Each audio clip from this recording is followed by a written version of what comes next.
Assalamualaikum warahmatullahi wabarakatuh. Perkenalkan, saya Rahayu Utami akan memandu presentasi kali ini. Hari ini saya akan menyampaikan sebuah materi yang sangat penting dalam pembelajaran matematika, khususnya di tingkat sekolah dasar, yaitu strategi representasi visual dalam pemecahan masalah matematika. Strategi representasi visual pada pembelajaran matematika adalah untuk membantu siswa yang mengalami kesulitan memahami konsep matematika yang abstrak. Kemudian, representasi visual dapat menjembatani antara konsep abstrak dan konkret. Selanjutnya, strategi ini cocok digunakan di semua jenjang, termasuk sekolah dasar. Strategi representasi visual adalah salah satu strategi pemecahan masalah matematika menggunakan media visual seperti diagram, grafik, model, tabel, dan simbol. Manfaat dari strategi ini adalah membantu siswa memahami konsep, mengorganisasikan data, dan menemukan hubungan antar elemen. Sesuai dengan teori kognitif, strategi ini adalah kombinasi antara verbal dan visual untuk meningkatkan kemampuan pemahaman siswa. Mari kita lihat beberapa jenis representasi visual yang sering digunakan dalam pembelajaran matematika. Yang pertama ada diagram atau sketsa. Dapat berupa diagram Venn, sketsa geometri, dan pohon keputusan.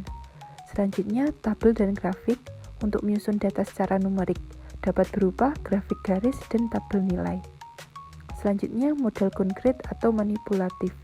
Dapat berupa blok angka, benda nyata yang digunakan untuk menjelaskan konsep abstrak.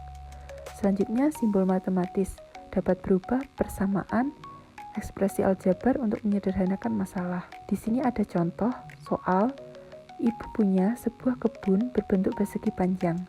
Panjang kebun adalah 10 meter dan lebarnya 4 meter. Di dalam kebun itu ada kolam kecil berbentuk persegi panjang. Panjangnya 4 meter dan lebarnya 2 meter. Berapa luas kebun yang tidak terkena kolam? Berikut ini adalah langkah-langkah penyelesaian dari soal tadi dengan bantuan gambar atau diagram.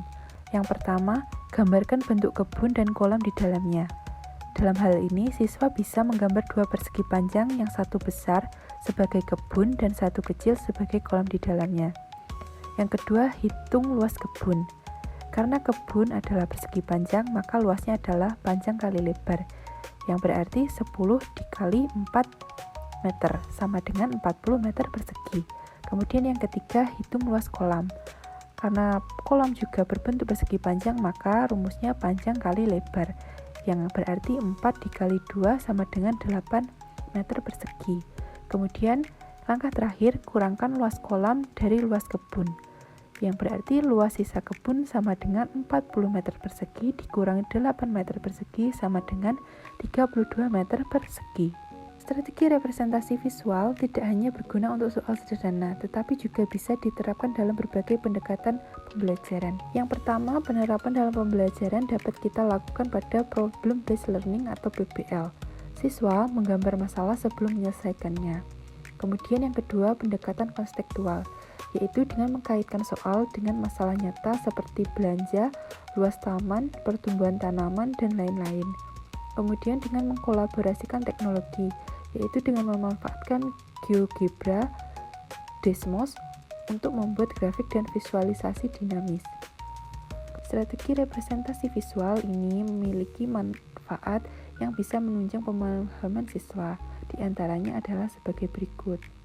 Yang pertama adalah sebagai sarana untuk mempermudah pemahaman konsep.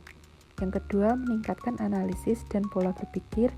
Yang ketiga, membantu komunikasi ide matematika. Dan yang keempat, memperkuat ingatan siswa.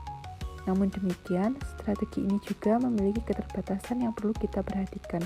Berikut beberapa kelemahannya dalam praktik pembelajaran. Yang pertama adalah tidak semua siswa terampil menggambar. Yang kedua, membutuhkan waktu lebih lama. Yang ketiga, kurang efektif untuk soal sederhana. Yang keempat, tergantung pemahaman dasar. Yang kelima, butuh bimbingan guru. Dan yang keenam, tidak cocok untuk semua materi. Selanjutnya, sebagai penutup dari materi utama, mari kita simpulkan hal-hal penting yang telah kita bahas tadi. Representasi visual merupakan alat bantu penting dalam pembelajaran matematika, karena membantu siswa memahami konsep secara lebih konkret dan jelas. Strategi ini mendukung berbagai gaya belajar siswa. terutama bagi yang lebih mudah memahami melalui gambar atau visualisasi. Selain itu, penggunaan representasi visual dapat meningkatkan kemampuan berpikir analitis dan keterampilan pemecahan masalah dengan cara menyederhanakan informasi dan memperjelas hubungan antar elemen dalam soal. Untuk melengkapi presentasi ini, berikut saya sertakan referensi dari jurnal yang menjadi dasar materi ini. Dan sebagai penutup terakhir, berikut biodata saya sebagai penyaji materi ini. Demikianlah presentasi yang bisa saya sampaikan mengenai strategi representasi visual dalam pemecahan masalah matematika. Semoga materi ini bisa memberikan manfaat dan inspirasi, terutama dalam mengembangkan metode pembelajaran yang lebih efektif bagi siswa sekolah dasar. Terima kasih atas perhatiannya. Mohon maaf bila ada salah kata, dan jika ada pertanyaan, saya dengan senang hati akan menjawabnya di kolom komentar. Sekian, wassalamualaikum warahmatullahi wabarakatuh.